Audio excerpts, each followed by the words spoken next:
자, 안녕하십니까. 하이퍼랩입니다. 자, 3년 특례 전형. 이번 시간에는 3년 특례 경쟁률과 등록률이라는 거에 대해서 좀 살펴보도록 하겠습니다.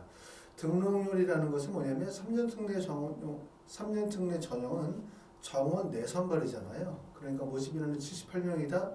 이렇게 모집 인원이 정해져 있고 그 모집 인원이 정해져 있는 인원, 그 가운데 지원자들 간의 경쟁을 통해서 합격자를 선발하는 방식인데, 이렇게 등록률이라고 하는 것은 78명 모집인원 대학에서 결정했는데 과연 몇 명 정도 등록했냐? 등록률이 100%다. 그러면 78명을 다 채웠다는 뜻이고, 등록률이 90%다.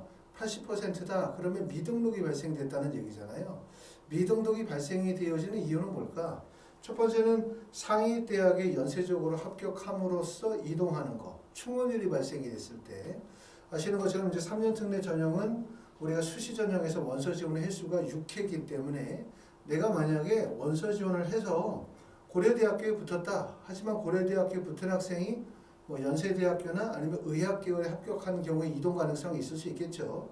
또 그거보다 좀 더 대학을 밑으로 내려서 이화여대다. 그럼 이화여대 원서를 쓰신 분들 중에서는 연세대나 고려대나 중앙대에 원서를 써서 합격했고 이동하실 분들도 계실 겁니다. 이렇게 연쇄적 이동에 따라서 미등록이 발생이 될 가능성 하나. 두 번째 이유는 뭐냐면 대학에서 어느 정도의 커트라인을 적용을 시키는 거예요. 수시 전형, 재외국민 전형, 이런 전형들은 모집 요강에 이런 문구가 있죠.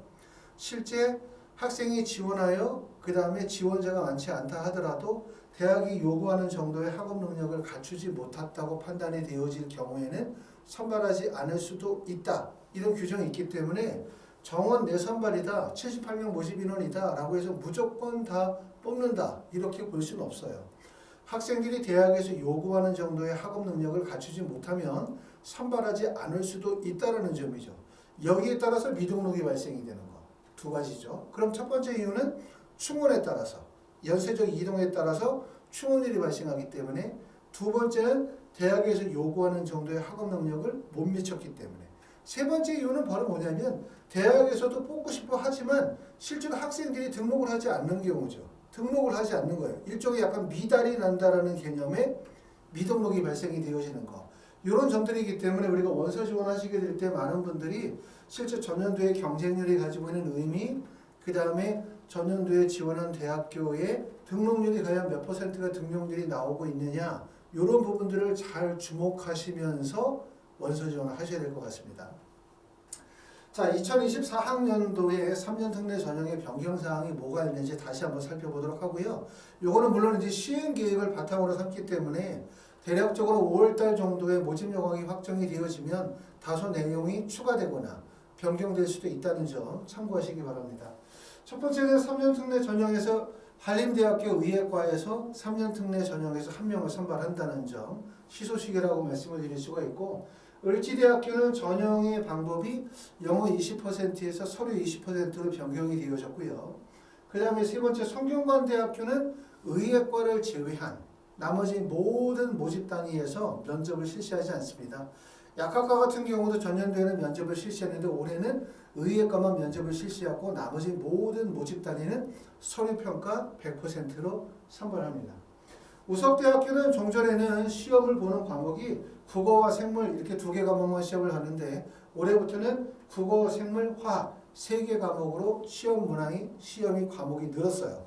모집 인원은 4명에서 2명으로 줄었고, 대구가톨릭대학교는 1단계에서 공인화학 성적이 20% 반영되어진다는 점, 이런 점들이 우리가 특히 이제 의학 계열에서 달라지는 특징이라고 말씀을 드릴 수가 있고, 의학 계열이 아닌 일반 계열의 일반학과의 서류나 면접, 그 다음에 지필고사 전형에서의 변화를 보면 가장 눈에 띄는 것은 숭실대학교입니다. 숭실대학교가 지필고사 100%에서 서류평가 100%로 바뀌었죠. 그러니까 이렇게 전형의 변화가 발생이 되어진다, 전형의 변화가 발생됐다 라고 하는 것은 뭔가 이유가 있고 원인이 있기 때문에 결과가 나온 거거든요. 전형의 변화를 꼭 해야만 되는 이유가 있었을 거라고 생각해요. 보시는 것처럼 숭실대학교가 지필고사 100%에서 서류평가 100%로 바꿨죠. 전형의 변화를 왜 이루었을까? 요 점에 우리가 조금 더 신경을 쓰시면 뒤에 제가 설명을 드리는 내용을 충분히 이해하실 수가 있습니다. 조금 전에 말씀을 드렸던 것처럼 대학에서 이런 전형의 변화를 이루었다. 전형을 바꾸었다. 라고 하는 것은 기존에 사용하고 있던 전형의 변화의 필요성이 있었기 때문에 전형의 방법을 바꿨겠죠. 자, 그래서 숭실대학교는 지필고사 100%를 쓸 때 전형 변화의 필요성이 반드시 부각이 되어졌기 때문에 바꾼 거예요. 그 점은 이제 좀 이따가 확인해 보시라는 말이고요. 그 다음에 동독의대는 전 모집 단위가 면접 100%에서 서류 100%로 변경이 되어졌고, 삼육대학교는 면접고사 100%에서 서류 20에 면접 80%로 변경이 되었고요. 한국외대도 지금 보시면 서울 캠퍼스에는 33명에서 40명으로 서울 캠퍼스의 모집 인원은 많이 늘었어요. 거기에 비해서 글로벌 캠퍼스는 34명에서 26명으로 모집 인원이 많이 줄었죠. 이것도 마찬가지예요. 숭실대학교, 그 다음에 서울여대, 그 다음에 한국외대가 이렇게 전형의 변화를 보여주고 있다라고 하는 것은 이전에 사용하고 있던 전형의 방법에서의 개선점이 부각이 됐기 때문에 올해 2024학년도에 전형의 변화를 이루었다. 이렇게 보시면 되고, 그렇기 때문에 많은 분들이 왜 전형의 변화를 바꾸게 되어진 근본적인 원인과 이유가 무엇인가, 이거를 조금 생각하시면 입시를 이해하시는데, 원서를 지원하시는데, 대학을 합격하시는데 도움이 될 거라고 생각합니다. 한양대 에리카도 마찬가지예요. 한양대 에리카는 모집학과 소속 단과대학별 모집이에요. 모집학과 소속 단과대학별 모집에서 지원학과별 모집으로 모집을 바꿨고요. 그 다음에 11번째는 차의과학대학은 3년 특례 전형과 12년 특례 전형에서 올해부터 약학과를 선발하지 않습니다. 이런 점들이 3년 특례 전형의 2024학년도 올해 변경사항이다 라고 말씀을 드릴 수 있습니다. 자, 전형의 유형을 보면 지금 보시는 것처럼 3년 특례는 어떻게 보면 3개로 구분이 되어져 있죠. 서류면접 전형, 서류면접 전형, 그 다음에 지필고사 전형, 그 다음에 면접고사 전형, 이렇게 3개로 나눠져 있고, 가끔 이제 학부모님들께서 요즘에 서류 전형의 대학들이 점점 늘어나니까 지필고사 없어진다, 이제 서류 전형의 대학으로만 간다, 이렇게 말씀하시는 분들도 계시지만, 이렇게 전형의 방법은 교육부에서 지정해서 너네는 지필고사로 해, 너네는 서류 전형으로 해, 이렇게 강제하는 것이 아니라 대학들이 선택을 하는 거거든요. 결국 많은 대학들끼리 서로 간에 우수한 학생들을 유치하기 위해서 경쟁하는 가운데 전형의 방법을 선택하게 되는데, 특례 전형의 특징은 그거죠. 첫 번째는 성적이 좋은 학생도 있다, 성적이 낮은 학생도 있다. 이것도 있지만 표준학력 지표를 준비하기에 용이한 나라와 지역과 학교에 다니시는 분들도 계시고, 표준학력 지표 준비가 어려우신 분들도 계세요. 또 외국에서 고등학교를 졸업하시고 들어오시는 분들도 계시고, 또 외국에서 고등학교 1학년까지 마치고 특례 자격을 갖추고 난 다음에 중도 귀국하시는 분들도 계시죠. 이런 여러 가지 요소들을 고려하게 되면 결론적으로 얘기하면 지필고사 전형과 그 다음에 서류평가 전형과 면접고사의 3개로 구분이 되어질 수밖에 없습니다. 그렇기 때문에 지필고사 전형이 나중에 없어진다, 이런 거는 근거가 없는 얘기고요. 앞으로도 3년 특례 전형은 보시는 것처럼 서류평가 전형, 지필고사 전형, 그 다음에 면접고사 3개의 전형으로 그대로 유지가 될 가능성이 높아요. 그런데 올해 큰 특징은 서류평가 전형의 대학들이 많이 늘었다. 예전에는 말씀을 드렸었던 것처럼 몇 년 전만 하더라도 서류평가 전형의 원서를 쓴다? 그럼 수시 원서 6개를 다 쓸 수가 없었거든요. 한 4개 정도 서류평가 쓰고 2개 정도는 지필고사 전형의 원서를 써야만 상황이었는데, 지금 보시는 것처럼 서류평가 전형의 대학들이 많이 늘었어요. 연세대, 고려대, 성균관대, 그 다음에 한양대, 그 다음에 서강대, 중앙대, 이화여대, 한국외대, 국민대, 서울여대, 덕성여대, 고려대, 세종, 그 다음에 동독여대, 숭실대까지 들어갔으니까 충분히 6K 원서 지원이 가능하고, 그 중에서 상향 지원도 가능하고, 적정 지원도 가능하고, 안정 지원도 가능하다. 결국은 뭐냐면 서류 전형의 원서 지원이 매우 수월해졌다. 그리고 가장 큰 포인트는 올해는 특히 서류 전형에서 가장 원서 지원에 많은 분들이 가장 걱정하시는 것 중에 하나인 자기소개서가 올해 폐지가 됐죠. 그러므로 서류 전형에 많은 학생들이 몰린다. 이 점을 꼭 알아야 된다고 말씀을 드렸어요. 서류 전형에 많은 학생들이 몰린다. 많은 학생들이 몰리면 성적은 올라간다. 성적이 올라가면 떨어진다. 이거예요. 그렇기 때문에 서류 전형이 꼭 유리하지 않다는 점을 꼭 좀 말씀을 드리고 싶습니다. 자, 지필고사를 실시하는 학교는 인문계열, 자연계열 공통으로 보는 학교들이 있고요. 한국항공대는 인문, 자연 구분 없이 다 수학 지필고사만 보고 세종대학교도 영어 지필고사만 봅니다. 인문계열은 대부분 국어, 영어 시험을 보는 학교들이 많고 자연계는 수학이나 영어 시험을 보는 학교들이 많아요. 지필고사가 잠시 후에 보여드리겠지만 서류평가 전형에 비해서 경쟁률이 낮아요. 평균 경쟁률이 낮다는 점. 그 다음에 요즘에는 대부분의 학생들이 서류 전형 쪽으로 많이 몰리다 보니까 지필고사에 많은 시간, 많은 노력을 투여해서 공부하는 학생들이 많지 않아요. 그러다 보니까 지필고사를 준비하는 시간도 많이 줄었고 지필고사에 합격하는 학생들의 합격 커트라인도 많이 낮아졌다. 그렇기 때문에 좀 더 지필고사를 적극적으로 준비하면 도움이 된다라는 얘기를 꼭 좀 말씀을 드리고 싶습니다.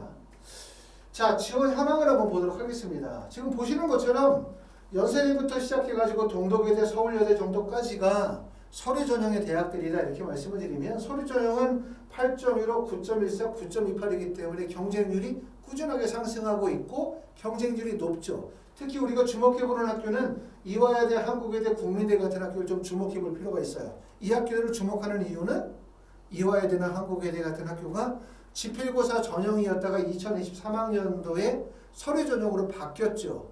자, 지필고사를 하다가 서류 전형으로 바뀌었다? 어떤 변화가 있었을까? 요거를 우리가 알면 숭실대학교에 어떤 변화가 일어날지도 예측하실 수가 있겠죠. 자, 어떤 변화가 있었는지를 보니까 이화여대는 2022학년도의 경쟁률이 3.77의 경쟁률이었는데 이게 서류 전형으로 바꾸고 난 다음에 2023학년도의 경쟁률이 6.16입니다. 앞자리가 2배로 바뀌었죠. 3점대에서 6점대의 경쟁률이 급격히 상승을 했고요. 한국의대 같은 경우도 보시면 경쟁률이 5.30에서 8.36이니까 경쟁률이 급격하게 상승한 거예요. 그러니까 많은 학생들이 지필고사를 보는 학교를 꺼린다는 거예요. 오랜 시간에 준비도 해야 되지, 원서 지원도 어렵지, 이러다 보니까 꺼리고 서류평가 전형을 선호하죠. 서류평가 전형에 가고 싶은 대학 다 몰려있지. 더군다나 올해 자소서도 없지. 그러니까 원서 지원이 용이하기 때문에 몰릴 거고 그래서 올해는 작년도보다 더 경쟁률이 훨씬 높아진다. 이 점 말씀을 드렸고요. 그렇기 때문에 지금 보시는 것처럼 숭실대학교의 경쟁률이 올해 3.77이었다. 2023년도에. 그러면 올해 2024학년도에는 경쟁률이 최소한 2배 정도의 경쟁률이 될 가능성이 높아요. 6대1. 이 정도. 경쟁률이 3점대에서 6대 0대로 올랐다. 경쟁률이 올랐다. 무슨 말입니까? 경쟁률이 올랐다는 얘기는 그만큼 입시의 결과가 예전보다 훨씬 더 합격 점수가 높아질 가능성이 높다. 다시 말하면 2023년도의 숭실대와 2024학년도의 숭실대를 같은 학교로 이해하시면 안 된다. 이런 말이에요. 그만큼 숭실대가 서류 전형으로 넘어감에 따라서 결국은 그 학교의 레벨이 크게 업되는 상황이 발생이 되어진다. 이렇게 이해하시면 되고요. 지필고사를 보는 학교들을 보게 되면 경쟁률이 5.57, 5.61 보시는 것처럼 서류 전형이 9점대, 지필고사가 약 5점대, 경쟁률 차이가 되게 많죠. 그렇기 때문에 지필고사가 훨씬 더 어떻다? 유리하다는 점을 제가 꼭 말씀을 드리고 있습니다. 그렇기 때문에 올해 특히 2024학년에는 지필고사로 경희대, 건국대, 동국대, 홍익대 이런 학교들의 상위권 대학을 갈 수 있는 졸업의 기회다. 이 점을 꼭 좀 말씀을 좀 드리고 싶습니다. 그리고 전에도 말씀을 드렸었던 것처럼 지필고사에서 보는 과목이 자연계는 수학하고 영어, 그 다음에 인문계는 국어와 영어잖아요. 이 지필고사 공부를 조금만 더 열심히 하시면 우리가 7월 중순 정도에 지필고사 보고 그러고 난 다음에 그 다음 년도 3월에 되어야 대학에 입학하기 때문에 그 중간에 공백기가 발생이 되어요. 그래서 그 공백기 동안 그냥 놀지 말고 수능시험 11월 16일에 수능시험 보니까 수능시험 좀 준비하자.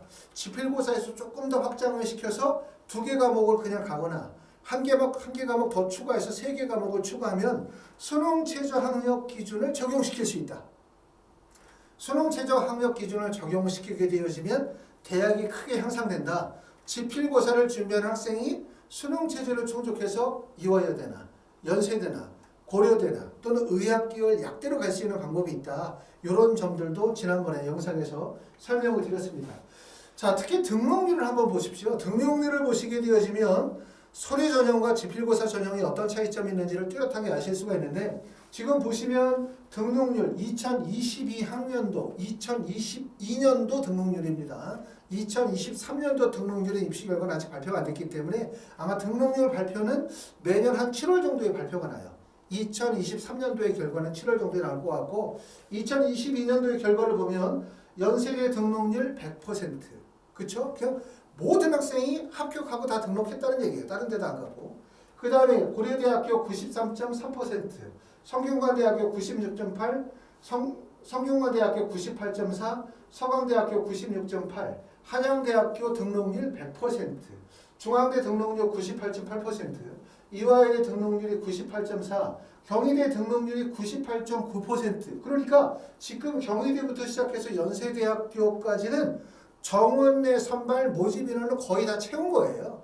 그죠? 다 채운 거죠. 그만큼 결국 뭐냐? 학생들이 붙으면 다 등록을 한다는 얘기죠. 그런데 좀 특이한 거는 한국외대 등록률이 74.6%, 그 다음에 숭실대학교 등록률이 47.2%, 그 다음에 국민대학교 91.1%인데 한국외대가 74.6%의 등록률이 나오는 게 의아하죠. 74.6%는 결국은 뭐냐면 10명, 100명 중에서 74명 등록을 한 거고 26명은 등록을 포기한 거예요. 세 가지 이유로. 첫 번째, 상위대학으로 빠져나갔죠. 그러면 빠져나간 만큼 아래에서 등록을 추가 합격을 시켰을 텐데 추가 합격을 시켰음에도 불구하고 정원을 다 못 채운 거예요. 그렇죠? 미등록이 발생이 된 거죠. 이 이유 중에 하나가 아까 말씀을 드렸었던 것처럼 한국외대가 2024학년도에 변화가 있는데 그 변화가 바로 어떤 변화다? 보시는 것처럼 서울 캠퍼스는 33명에서 41명으로 모집 인원을 8명을 늘렸고요. 글로벌 캠퍼스는 34명에서 26명으로 모집 인원을 8명을 줄였어요. 결국은 뭐냐면 글로벌 캠퍼스의 모집 인원을 다 못 채워서 미등록이 발생이 됐다는 얘기예요. 결국 여기서 얘기하는 미등록은 서울 캠퍼스의 미등록이 아니라 글로벌 캠퍼스의 미등록인 거고 결국 한국외대에서는 이런 미등록의 문제를 해결하기 위하여 글로벌 캠퍼스의 모집 인원을 줄이고 서울 캠퍼스의 모집 인원을 늘린 거죠. 그리고 지금 보시는 것처럼 숭실대학교가 47.2% 2022년도 결국은 뭐냐면 많은 학생들이 원서를 쓰고 등록을 하지 않은 거예요. 그렇기 때문에 이 문제를 해결하기 위해서 숭실대학교는 2024학년도부터 뭐로 바꾼다? 서류 전형으로 바꾼다. 지필고사에서 서류 전형으로 바꾼 거예요. 서류 전형으로 바꾸면 어떻게 되겠습니까? 경쟁률이 3대1에서 6대1로 상승할 거고 그 다음에 등록률도 47%에서 국민대 정도의 수준에 91%로 상승하겠죠. 그렇죠? 그렇기 때문에 결국은 숭실대학교는 이전보다 훨씬 더 합격하기가 어려운 대학이 되는 거예요. 아까도 말씀을 드렸었던 것처럼 많은 분들이 원서를 쓰게 되어질 때 경쟁률 그리고 등록률을 꼭 보셔야 된다. 등록률이 발생한다. 등록률이 낮다. 미등록이 발생이 된다. 그 얘기 바로 이유가 있는 거거든요. 자, 그래서 이제 두 번째 지금 보시는 것처럼 등록률 중에서 서류평가를 실시하는 2024학년도에 한국외대와 숭실대학교는 2022년도에 미등록의 문제를 해결하기 위해서 2024학년도에 보시는 것처럼 모집 인원의 변경, 그 다음에 전형 방식의 변화를 이루고 있습니다. 자, 밑에 나와 있는 거는 지필고사를 실시하는 학교들이에요. 지필고사를 실시하는 학교 봤더니 경희대학교 지필고사를 실시하는데 등록률이 98.9%. 그러니까 경희대학교에 대한 학생들의 충실도, 충성도 또는 뭐 선호도가 매우 높다. 이렇게 볼 수 있고요. 건국대학교도 91.7%. 저 정도면 양호합니다. 그 다음에 동국대학교 94.4%, 홍익대학교 91.5%. 그러고 난 다음에 보면은 숙명여대, 세종대, 아주대 쭉쭉쭉 가면서 충원율이 90%가 안 되죠. 결국은 뭐냐면 지필고사 대학에 학생들이 많이 몰리는 대학, 충원율이 높은 대학, 상위권 대학은 딱 여기까지인 거예요. 여기까지. 경희대, 건국대, 동국대, 홍대 여기까지가 상위권 대학이 되는 거고 그리고 여기서 벗어나면 나머지 대학은 그만큼 합격이 용이하다. 이렇게 보는 거예요. 합격이 조금 더 유리하다. 왜? 지금 보시는 것처럼 숙명여대가 등록률이 79.1%라는 얘기는 그만큼 미등록이 20%가 발생이 된다는 얘기잖아요. 미등록이 발생이 된다는 얘기는 성적이 조금 낮아도 붙을 수가 있다. 이거 아니겠습니까? 그렇죠? 그렇게 그만큼 학과 선택을 잘하고 그 다음에 나름대로 지필고사를 적절히 준비한다면 그러면 숙명여대에 붙을 수 있는 거예요. 숙명여대가 동국대학교하고 비슷한 정도의 라인으로 서울에 있는 대학들 중에서 약간 중위권 정도의 대학이잖아요. 상당히 높은 대학이기 때문에 숙명여대를 보시는 것처럼 지필고사 전형으로 준비했었을 때 충원율이, 등록률이 79.1%이기 때문에 그만큼 합격이 유리하다고 보실 수가 있고, 세종대학교도 등록률이 80.4%, 아주대학교는 83.8%, 그리고 인하대, 한양대, 에리카, 단국대학교는 보시는 것처럼 64.7, 64.9, 57%의 등록률이다. 이 얘기는 무슨 얘기냐면 그만큼 합격에 유리하다라는 점을 보실 수 있는 거예요. 보시는 것처럼 서류평가 전형의 연세대부터 시작해서 경희대 정도까지의 라인을 보면은 여기는 거의 대부분 다 98%, 100% 정도의 높은 충원율이 나온다. 등록률이 나온다. 그만큼 경쟁이 되게 치열하다. 이렇게 보실 수가 있고, 그래서 한국외대와 숭실대는 2024학년도에 전형 변화를 통해서 당연히 등록률을 끌어올릴 거고요. 지금 보시는 것처럼 지필고사 전형에서 홍익대 이하의 대학들은 대부분 다 80% 이하의 등록률, 그리고 인하대, 한국외대, 단국대 같은 경우는 60% 이하의 등록률을 보여주고 있기 때문에 그만큼 지필고사가 안정적이고 합격 가능성이 나오는 거예요. 그쵸? 이 점을 우리가 좀 알아두시면 되고, 물론 지필고사 준비하시는 분들의 모든 희망은 사실은 인하대, 한양대, 에리카, 단국대학교도 좋지만 이런 대학을 목표로 삼는 게 아니라 모든 분의 목표점은 경희대, 건국대, 동국대, 홍익대를 목표로 삼고 계실 거라고 생각이 되어지고, 예전에 비해서 2023년도에 비해서 지필고사 전형은 매우 유리해졌다. 왜? 자기소개서를 제출하지 않는 서류 전형으로 많은 학생들이 이동할 가능성이 높아요. 그렇기 때문에 지필고사가 그만큼 기회고, 반대로 얘기하면 서류평가 전형은 예전보다 훨씬 더 어려워진다는 점을 꼭 알아두시기 바랍니다. 특히 어려운 학교가 어디가 될 가능성이 높냐면 지금 보시는 것처럼 중앙대, 이화여대, 한국외대, 숭실대, 국민대 라인이 사실상 지필고사, 서류평가 전형의 대학들 중에서 많은 학생들이 과밀될 수 있는 지점이라고 말씀을 드릴 수가 있어요. 오히려 연세대, 고려대, 서강대, 성균관대처럼 서류평가 전형의 상위권 대학은 다양한 표준학력 지표의 우수성을 갖추고 계시는 분들이 원서를 쓰기 때문에 성적이 낮은 학생들이 적극적인 상향이 이루어지긴 어렵지만 성적이 조금 낮음에도 불구하고 몰릴 수 있는 지점, 많은 학생들이 몰리는 지점은 바로 중앙대, 이화여대, 한국외대, 숭실대, 국민대 라인에 많은 학생들이 몰릴 가능성이 높습니다. 자, 하이퍼리뷰에서 이제 지필고사 특강을 시작합니다. 지필고사 지금 이제 예약 접수를 받고 있는데요. 지필고사는 6월 5일서부터 개강하는 실전반, 그 다음에 7월 4일부터 진행하는 시험 직전 파일을반이 있고요. 수업의 형태는 5명 정도의 소수 수준별 수업과 1대1 개인 맞춤형 수업으로 진행을 합니다. 자, 수업 시간은 지금 보시는 것처럼 자연계 같은 경우는 수학은 3시간씩 해서 5일, 그 다음에 영어는 3시간씩 해서 4일간 12시간과 15시간 수업을 진행을 하고 있고요. 자, 인문계 같은 경우는 국어 수업 시간이 15시간, 그 다음에 영어 시간이 12시간, 이렇게 해서 수업을 진행을 하고 있습니다. 학원에서 진행하는 수업의 구성의 방식을 간단히 설명을 드리면, 첫 번째는 그룹 수업만 듣는다, 자연계를 예상한다. 그러면 자, 오전에 10시부터 12시 50분까지 3시간 수학 그룹 수업을 듣고 점심 식사 하시고 난 다음에 자, 2시부터 5시까지 3시간 영어 수업을 듣는 형태가 되는 거예요. 그래서 수학은 15시간 일주일에, 영어는 일주일에 12시간이라고 말씀드렸죠. 이렇게 그룹 수업을 듣는 방식도 있고요.